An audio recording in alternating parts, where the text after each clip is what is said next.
Good morning, everybody, and this is your Forex setups for today. So, a lesson in structure that the Euro USD gave us yesterday. So, typically, when you see a wedge like this and you have a fake out or breakout to the upside, it very rarely plays out. It's basically 25% of the time that it actually plays out.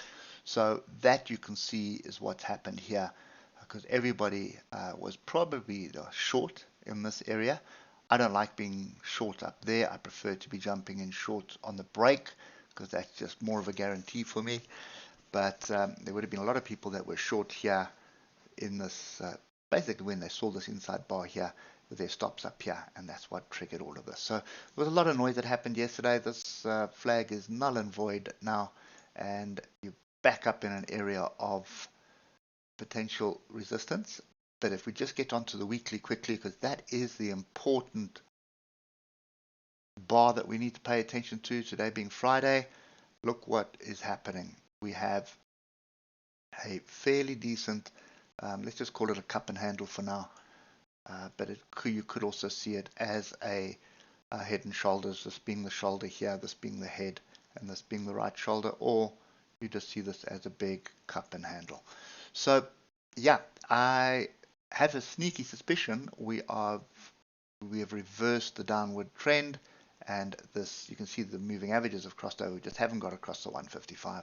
Look at my oscillators here, crossed over, pointing up. Everything is pointing towards a bigger move to the upside. So we're looking to be long. We're at a level of resistance, which is 109,420.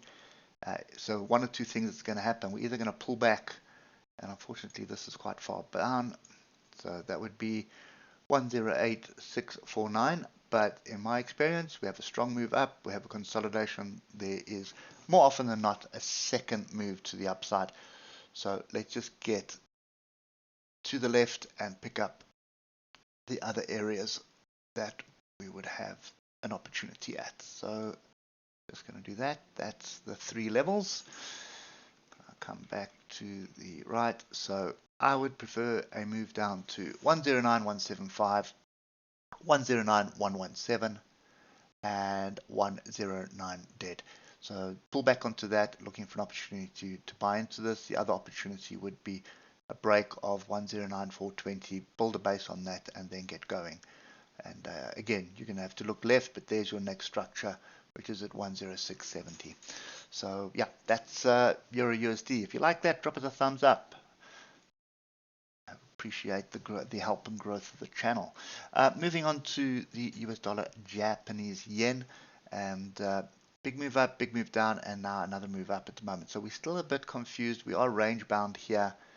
So the dollar against the yen is a little bit of a confusion. You can see yesterday we dropped, which you would have expected because of what happened with the Euro USD, but now this morning we have climbed again. So this is pretty much what's going on in Asia. It's driven by what's going on in Asia. Then we'll have to wait and see what transpires later today. This is too volatile for me at the moment. It is telling me big move up, big pullback, should be a second move to the upside.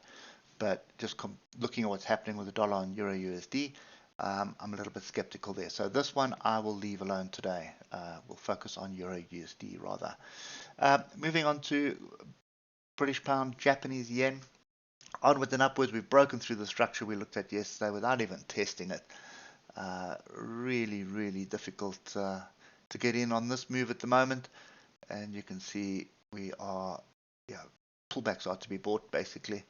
So let's just do that.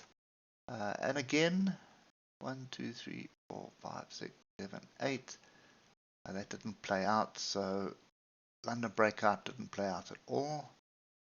And this bar is a little bit big for London breakout, but it's still something to pay attention to. So 179,426 and 179,081 is your opportunity to buy. Your stop is below the current swing low of this morning.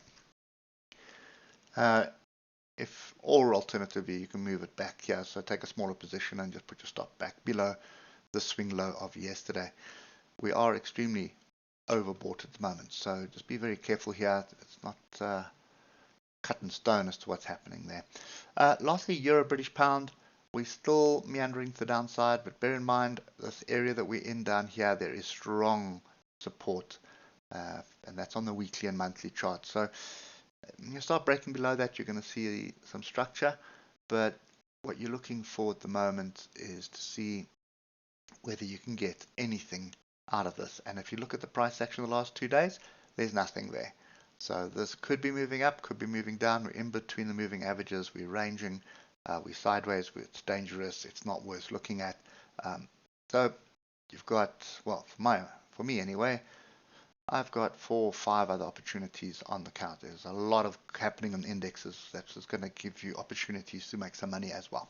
Anyway, so we'll leave this one alone as well.